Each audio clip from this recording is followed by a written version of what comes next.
Actually had the better lyrics, but Q-Tip was more of the front man. I hear you. You know, I mean, I'm not saying Q-Tip didn't hold his own, because he has his own, you know, and they have their own flow, but I know every one of Fife's lyrics way more than Q-Tip. And I'm not saying Q-Tip didn't hold his own, because he definitely did. But, you know, I just think Fife was the better of the two. But that's just, again, my personal opinion. But you have that, though. You have that when you have a two-man group. You know, who's the ultimate two-man group that people say that about? Ultimate? There's one group. Outkast. Everybody talks about 3000. Nobody talks about Big Boy. Big Boy is nice, though. But I didn't think so. see, some people do, some people. I think he's nice, and nothing wrong with you saying that. But 3000 is different. His lyrical game is just lyrically. I have him in my top 3 of all time. For me. Okay. I'm just saying. I'm not saying Not you got to top agree. 10, but top 3. Yeah, he's right there with. He's right there with Rakim for me.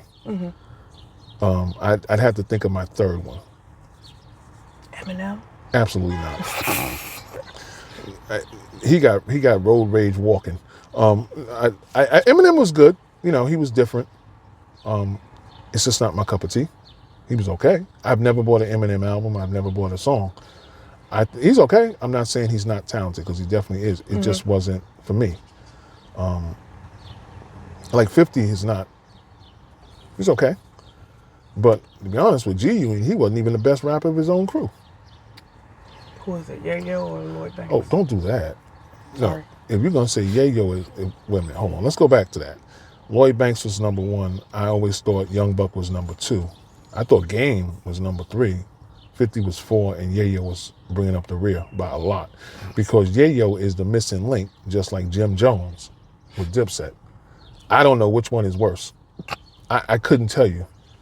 And that's a shame. Damn. I don't. No yeah, need. if you could, how would you even come up with which one is worse out of those two? Those might be two of the worst.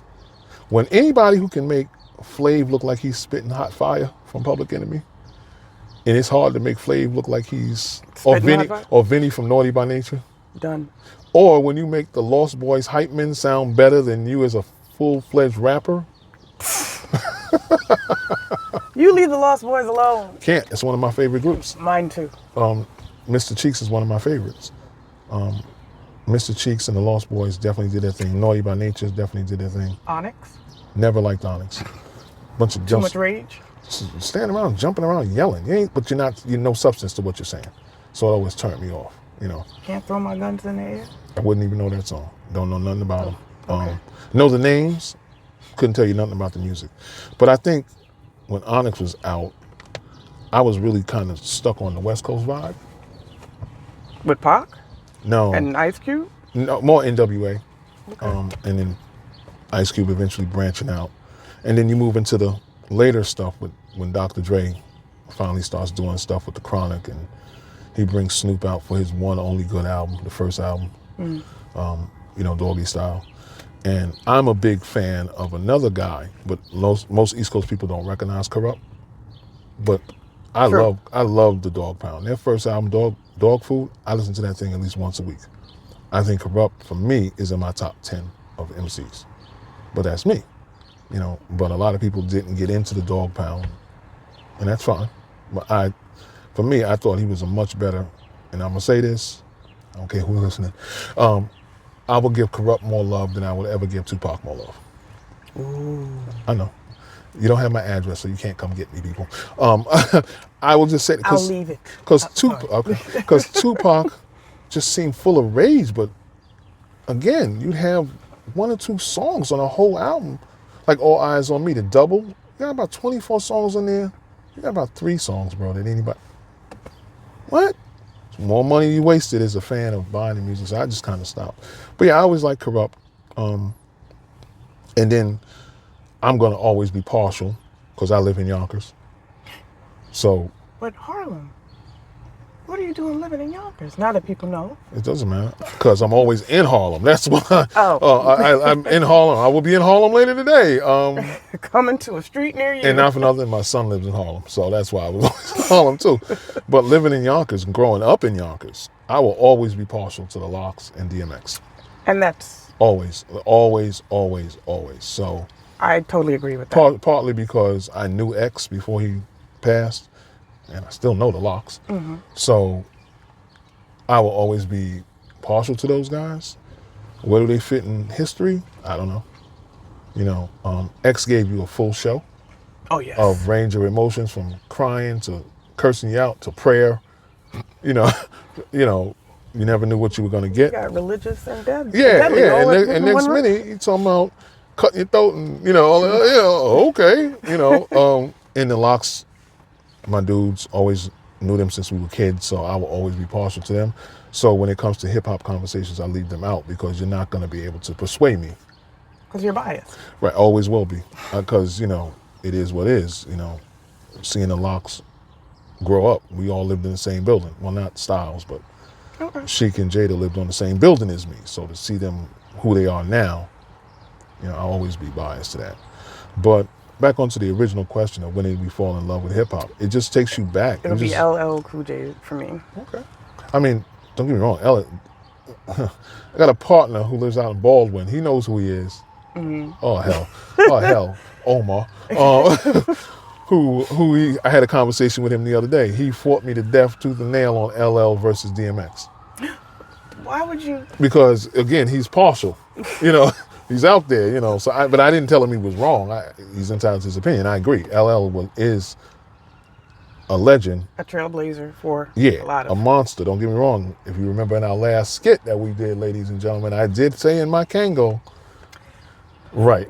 Right. And how much you pay for that Kango? $2. My $2 and remember, at the end of it, we rapped the whole Without My Radio at the end of it. So obviously that man is a legend. But back then, I could see why you would like LL. Because I was a girl. Of course. Still am, by the way. Well, that's good to know the operation didn't take. I'm just saying. So, well, you have fans. I'm pretty sure they wouldn't want the operation to take. What is wrong with you? I'm just saying. But yes, shut up. Okay. Yes. So yes, the operation took or no, didn't take? Okay. Shut up. So for you, it was Run DMC? Rakim. No, Rakim. I'm sorry. And for me, it's LL. I just nothing wrong with Run DMC. It just was. I think I was a little too young to understand it at the time. When it came out, I knew they were doing something different. I knew it was catchy, and I knew all the songs. But I think it was just something I was a little too young to understand. And then when I got to really understand what was going on with Run DMC, they lost me because they did that one song, Walk This Way, with Aerosmith. I couldn't get into it because of the rock and roll aspect. Well, they were trying to bring and I understand kind of crowd to it. No, I understand that, but you look at it back then, it was our music. And you were trying to do the crossover thing. Like, I never got into the Beastie Boys. We have some... Nothing wrong with the Beastie Boys. Community members who got into the Beastie Boys. Nothing wrong with the Beastie Boys. I just didn't get the music. I didn't either. Just a lot of yelling and stuff and screaming. And I didn't either, to be honest. But there's nothing wrong with them. I mean, if you like them, you like them. I mean, they are legendary. They sold a lot of records and they have a lot of legendary hits like Paul Revere and so forth and so on. What do you think about House of Pain? Absolutely nothing. Okay, moving on. Didn't like Everlast. Didn't like the House of Pain. Cypress Hills? Okay, just making sure. Here is something you can't understand. They even had that in Juice. That is so. I have no issues with Cypress Hill. I love Cypress Hill. I'm gonna say another group that I actually listened to back then. I used to like Third Base. I agree. I used to like Third Base for being different, because they were white guys, and it was odd back then. Yeah, I know you didn't know. Yeah, but in the same token, absolutely could not get into the whole Ice Ice Baby with Vanilla Ice. Couldn't do it. We could respectfully leave them out. Couldn't get into it. I'm not saying the song was good or bad, whatever. I couldn't get into it either. I actually like the Jim Carrey skit on Living Color more than his actual song. Like, I like that better. I just couldn't get into it. He kicks his sneaker shoe up in the air. and all that. And you know, like that was something totally different. You know, when other races started getting into it, like you said, the Cypress Hill, you In the know, House of Pains, yeah, Vanilla Ice, yeah, and Third Third Base. Base and the Beastie Boys, And then you have Eminem. yeah. Eminem is obviously the most successful out of all of them, and he has some good backing from Dr. Dre, which is nothing wrong with that. Like I said though, I'm just not the biggest Eminem fan. Nothing wrong with him though. I mean, No. there's joints he has that I like, but would I buy an Eminem song, an Eminem album? No, nothing, because killing your mother every album and Oh, stop it. all that. Well, that's what he was doing. Yeah. I just couldn't get into. We don't all have that. to get into the grit. No, okay. I'm just saying, I just didn't care for that, but I did like some of his songs. And I like the fact if you say something about him, he's gonna battle you down. I do like the competitiveness of that. You know, like I don't have to agree with all his albums, but when you say something about it, he's gonna make like 20 diss tracks against you, and I do like that. And that is one thing I will say about like 50 Cent. I will like. I don't care for 50, but you're not gonna talk about him. You're gonna get away with it. He's gonna come back at That's you. right, Nick Cannon. Don't be talking no nonsense. Yeah, you just better be better than him. Because if you're not better than him, then damn sure Ja Rule. Don't talk about that.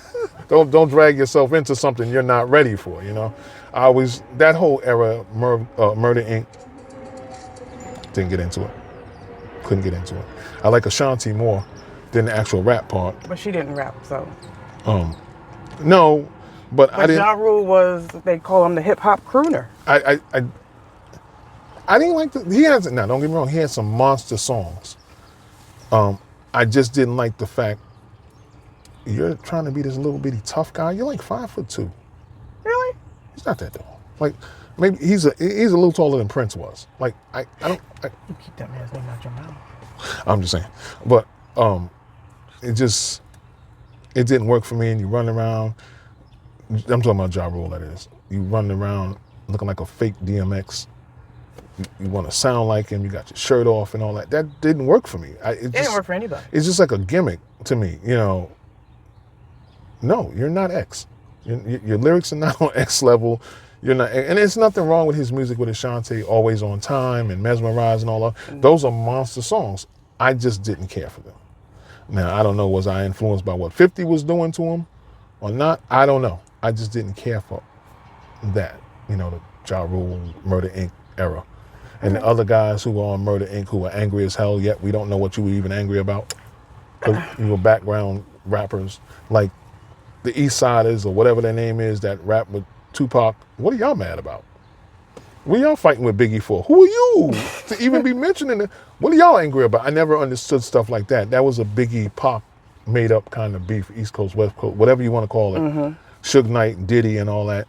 But I don't know what these other guys are jumping in it for. What are y'all, like the guys on Murder Inc.? Y'all just rapping to get your names mentioned. Because y'all don't have nothing to say. Y'all have a beef with 50 Cent. That's why I always look at it as the Jay-Z philosophy. Y'all can call out Jay, whatever. He doesn't mention you. Because by mentioning your name then gives you some credibility. Yes. You're just sitting here waiting for my name. And he doesn't respond. He doesn't have to. Man's worth $2 billion. But even before he made it rich like that, if you respond to somebody, it gives them credibility. They don't deserve it. A lot of these guys don't deserve any credibility because they're nobodies. You know, in today's world, in today's rap music, you got a lot of nobodies. That's for another time. Okay. The list of nobodies is... I'd have to honestly read them off to you if we were going to do a list of nobodies, you know. But I mean, everybody's somebody to somebody.